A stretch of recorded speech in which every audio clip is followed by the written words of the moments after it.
আরে আল্লাহ।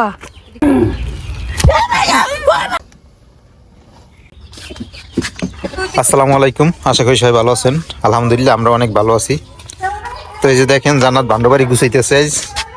কই যাবা? কই থাকবা না? বরিয়াল যাবা? যাইও না ভাই, যাইও না। না না না, আমি রাগ হইছি আর থাকবই না। জামাই গিয়ে রাখতেই পারবো না।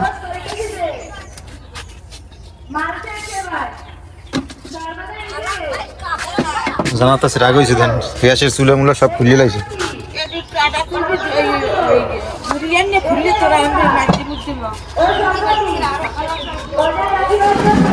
মোরাদি উন্দুর মারতে লইছি। তো জান্নাত রাগ হইয়া যাইতে আছে না, রাগ হইয়া কি করতেছে, এগুলো সব বাইরা বাইর করতেছে। আর এই রাগের কারণ হয়েছে ইঁদুর। যত দোষ সবাই ইঁদুরের।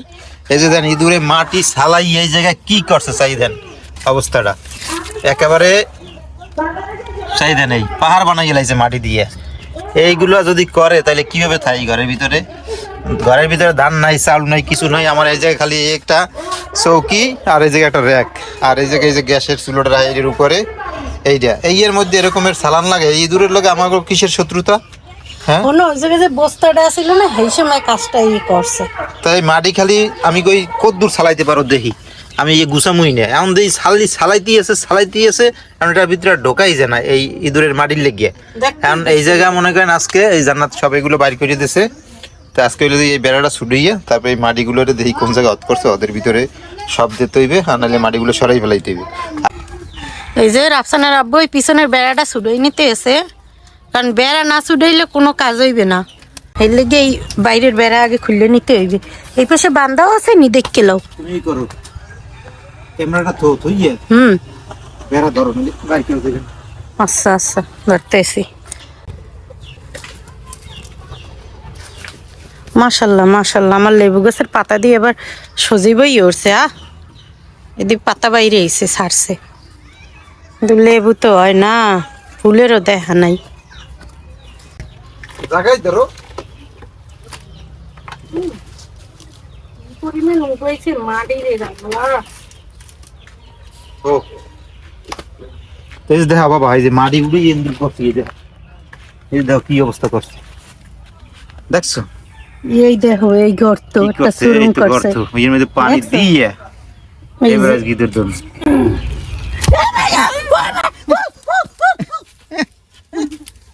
লেরে ওদি কাঞ্চালা ছোট ছামাও। আরে আল্লাহ,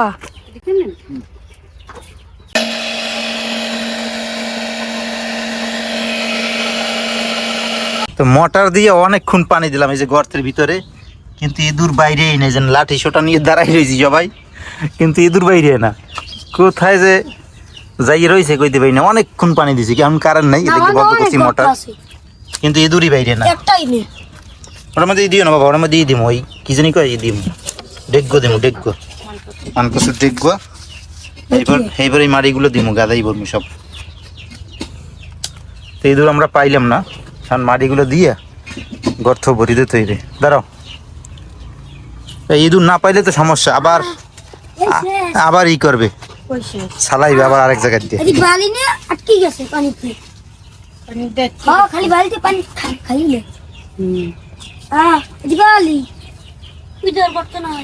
বালি তো ইটের খুঁড়ির গোড়া দিয়ে করছে। কি অবস্থা দেখেন। হ্যাঁ, তো দেখলেন তো সকাল থেকে এই জায়গায় ইঁদুরে গর্ত করছে, এই লইয়া অনেক চালাচালি করলাম, কষ্ট করলাম, কিন্তু তারপরে ইঁদুর মনে করেন মারতে পারলাম না। ইঁদুর মনে হয় নাই ভিতরে। তো যাই হোক, পরে আবার সব ঠিকঠাক করে দিয়ে দিছি। জান্নাত রান্না বান্না করবে অনেক লিখে, কারণ আমার সময় নাই। তো আজকে এবার জান্নাত বলতেছে যে ওই যে আমাকে যে লাউ গাছগুলো হয়েছে, তো এগুলো যে করাগুলো হয় সব পড়িয়ে যায়। তো এখন আর কি করবো, গাছ দিয়ে কিছু করার নেই, গাছগুলো তো সবই ফেলাই দেওয়া লাগবে। এই জন্য চিন্তা করছি যে তাই লাউ শাক খাই আজকে। লাউ শাক পাইয়ে দিই জানাতে, আলু দিয়ে টাকাইবে না।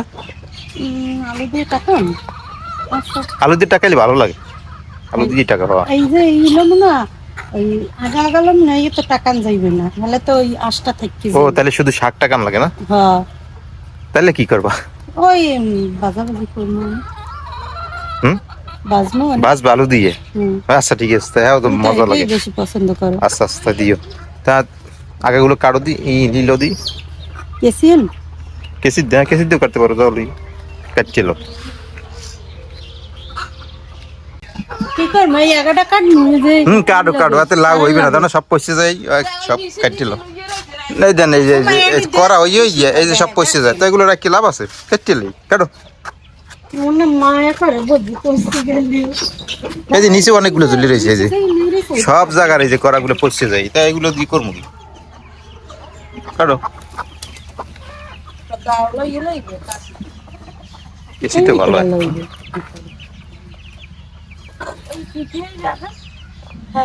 না ওটা আম নয়, এই এই আলু দিয়ে ভাজবো। আবার ভাজা ভালো পছন্দ করে।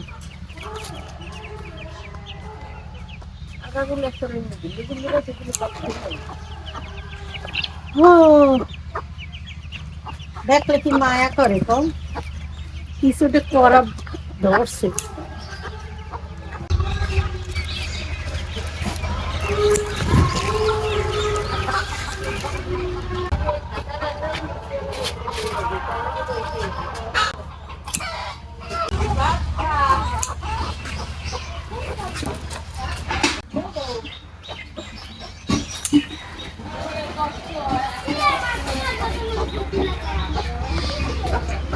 হয়েছে লাউ শাক কাটা, আর কাটবো না, এইটাই হয়ে যাইবে, এর চাইতে বেশি আর লাগবে না। রোদ্দুরে পাই এই লাউ শাক গুলো কুটতে নেই।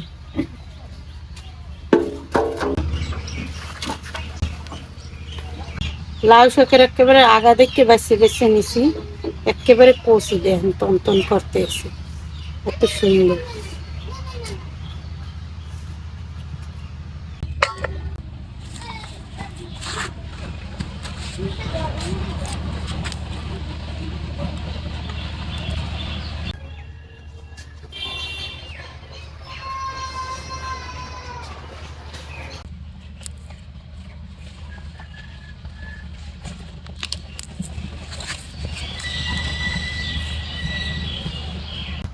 ভাবছিলাম লাউ শাক ভাজমু, কিন্তু এখন ভাজমু না, এখন চিংড়ি মাছ দিয়ে রানবো, কারণ এর আগেও লাউ শাক ভাজছিলাম। আর চিংড়ি মাছ দিয়ে যদি লাউ শাক ঝোল ঝোল করে রান্ধে হলেও কিন্তু অনেক মজা লাগে। আর নিচে একেবারে আগা আগাগুলো না, এই আগা আবার চিংড়ি মাছ দিয়ে রানলে অনেক মজা হয়। লাউ শাক, মিষ্টি কুমড়া শাক এইভাবে আগা আগা যদি চিংড়ি মাছ দিয়ে রান্ধে অনেক মজা হয়। তো আজকে চিংড়ি মাছ দিয়ে এই লাউ শাক রান্না।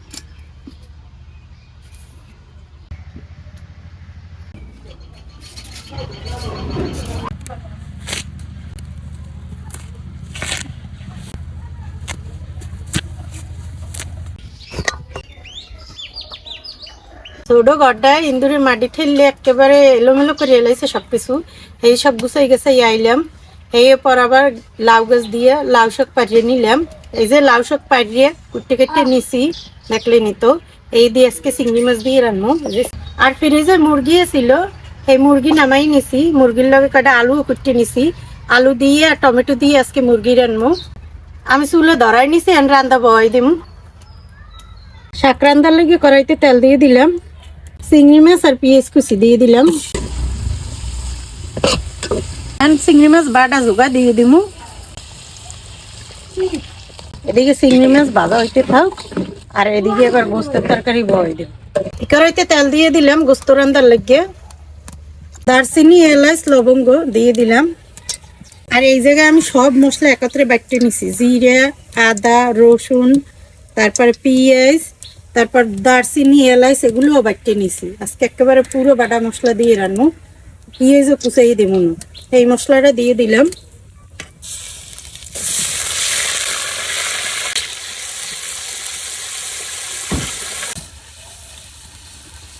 বাটা মশলাগুলো সব কষাই নিলাম, এন গুঁড়ো মশলা দিয়ে দেবো। হলুদের গুঁড়ো দিয়ে দিলাম, মরিচের গুঁড়ো, মরিচের গুঁড়ো আমি আমার মতো করে দিলাম, আমার যতটুকু ঝাল দরকার।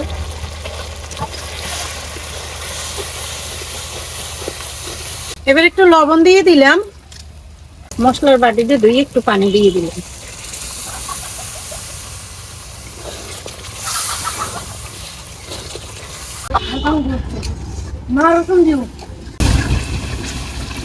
মশলা কষানো হয়ে গেছে, এখন গোস্ত আর আলু দিয়ে দেই একলগেই।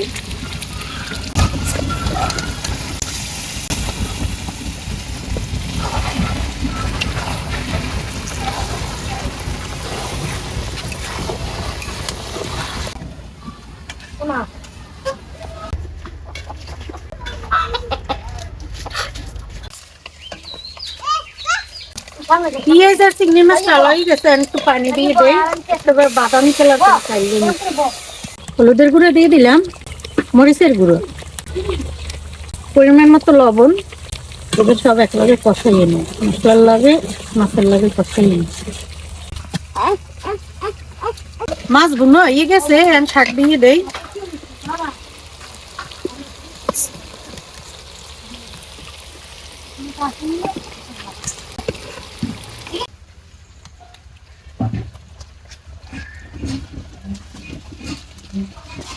গোস্ত ভুনো হয়ে গেছে, একটু জল দিয়ে দেই।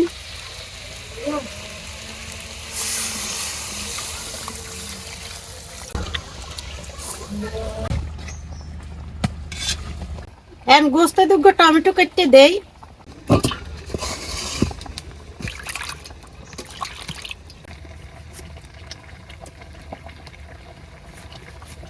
একেবারে এরম করেই কাটবো।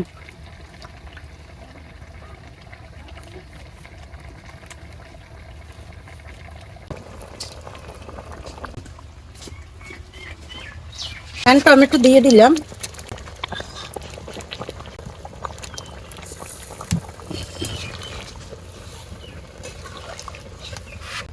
শাকটা একটু লাড়াচাড়া দিয়ে দেই, শাক দেওয়ার পর আর লাড়া দেইনি।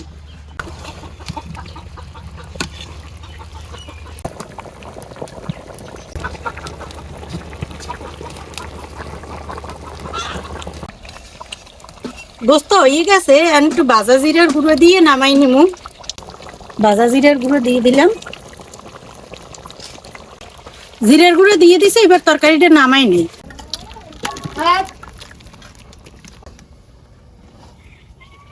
এদিকে লাউ শাকটা হয়ে গেছে, বেশি জোররাই নেই, একেবারে হুগনো হুগনো রাখছি, একটু হালকা পাতলা একটু ঝোল গায়ে গায়ে রাখছি, নামাই নেই।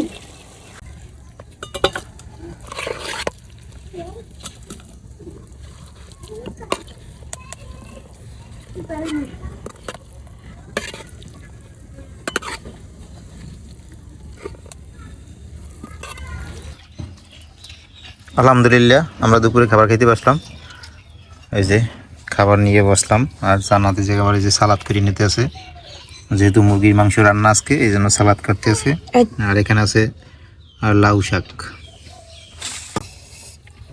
দাও সালাদটা দেওয়া হয়েছে না, রাপসনটি দাও, আর একটু গোস দাও।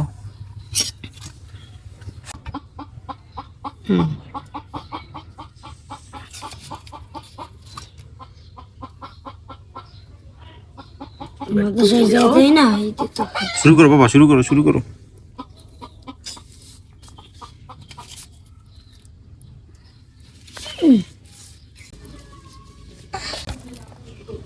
সালাদ আছে, সাথে মুরগির গোশ, লেবু লব না, লেবু, ও লেবু দাও, লেবু দাও।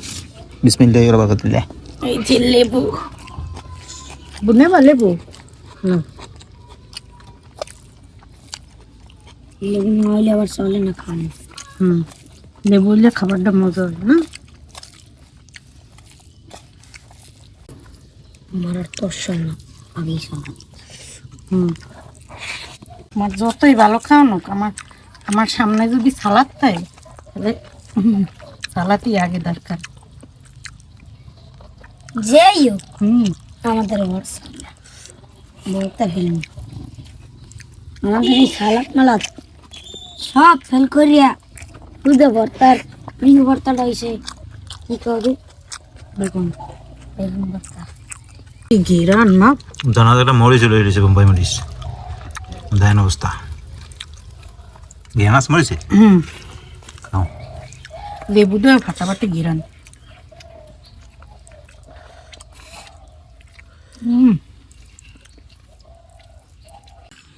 বললাম একটু লাউ শাক, লাউ শাক অবশ্যই মজা হইবে, কেননা আমাকে গাছের লাউ শাক তো।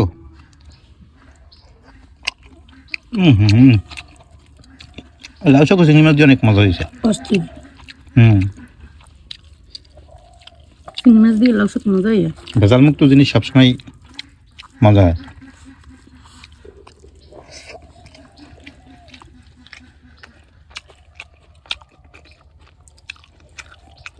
আজকে এই পর্যন্তই, সবাই ভালো থাকেন, সুস্থ থাকেন, আর আমাদের সাথে থাকেন। আল্লাহ হাফেজ।